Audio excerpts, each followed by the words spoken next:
Once again, we are doing some lovely gardening with our garden expert, Tanya Visser. And today is all about growing bulbs, helping you to develop that green thumb of yours. Tanya, always nice to be with you. As long as you're not all thumbs. No, not all thumbs. We just have 2 of them, but they need to be green. Right, so Okay. you know what a bulb is. Well, you've cooked with them, actually. Onions, and onions is a bulb. There are many different things out there. Right now, in your local builders, you're going to find loads of different bulbs available. Wow. Like these freesias, which are most awesomely fragrant. Many different sizes. This is a Watsonia, and obviously that's the bottom, and then that's the top. So they point upwards, Okay. and that's them there. So whatever your colour, choice, preference, you can plant them directly into the garden as well.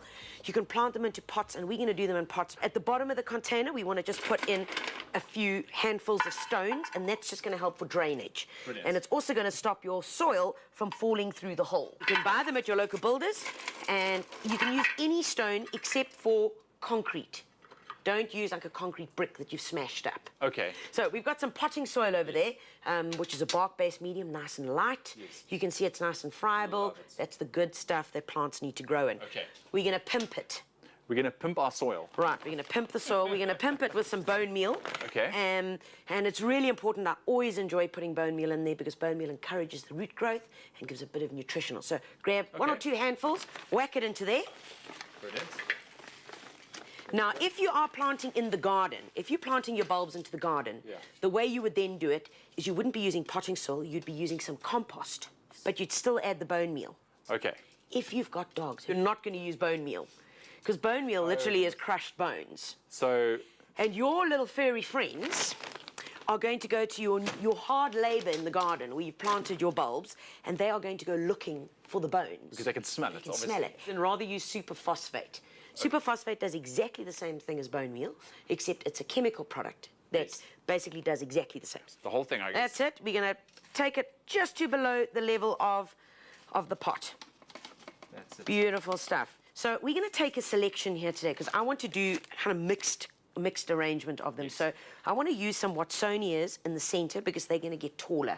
Okay. Now remember, on every packet of bulbs, at the back, when you read it at the back, it tells you how high they get.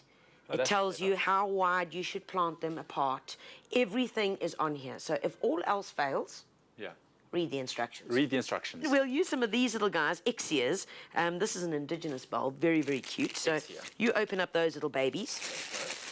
And I'm going to put 3 Watsonias. And now you notice we're not planting them yet. We're just going to position them. That's it. So we actually know where they are. Because you start planting, you're going to like, oh, did I plant something there? You can just open them up, throw them onto here. Okay. All of them. Yeah, well, there you go. got it. And you know what you can do is you can do a mengelmus. And that's what...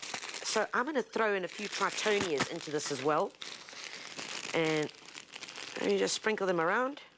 All right. Just like that, okay? And then we just evenly space them now. Great. Most bulbs enjoy full sun, so you'd have them in a position either that gets 5 hours morning sun or the afternoon sun, and you are good to go. Right, so now we're going to take them, and you're literally going to open up the soil a bit. And all you want to do is this little point, you want it to be double the height of the bulb under the soil. Okay. So in you go, and what I normally do is just press them in. I just push them in because your soil is nice and soft.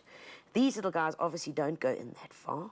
Yes. Just pop them in like that. Just take your hand, and you're just going to cover it like that.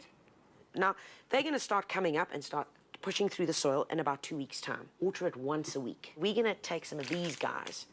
Okay, now these are little violas. They're perfect for the winter season, and these are edible. So what we're going to do is we're going to take a couple of these, and we're going to pop these little guys on top. So now, as these are growing and giving you colour, the bulbs will work their way through. Brilliant. Open up here, and you're just going to pop these little guys in. Doesn't matter if there's a bulb underneath. It doesn't matter. It will make its way through. That is the brilliance and the remarkable thing about these guys, that really you can't get much wrong. Okay, so there, we're good to go. Our little violas are in. Can I show you what one of these will look like? This is a little daffodil, miniature daffodil. Beautiful. So this is exactly what's going to happen here, except that we didn't overplant this one. But I mean, if you plant a daffodil, you plant any of these bulbs, it's going to grow, it's going to flower for you and look beautiful. Here's the steps again. Pick bulbs from builders. Prepare a pot by mixing potting soil with bone meal or superphosphate. Position the bulbs on the soil and evenly space them. Plant violas on top and let them grow in a sunny spot. Thank you so much, This is beautiful, absolutely stunning. Of course, log on to expressoshow.com if you need anything or information on how to grow your bulbs. It'll be there. Check it out.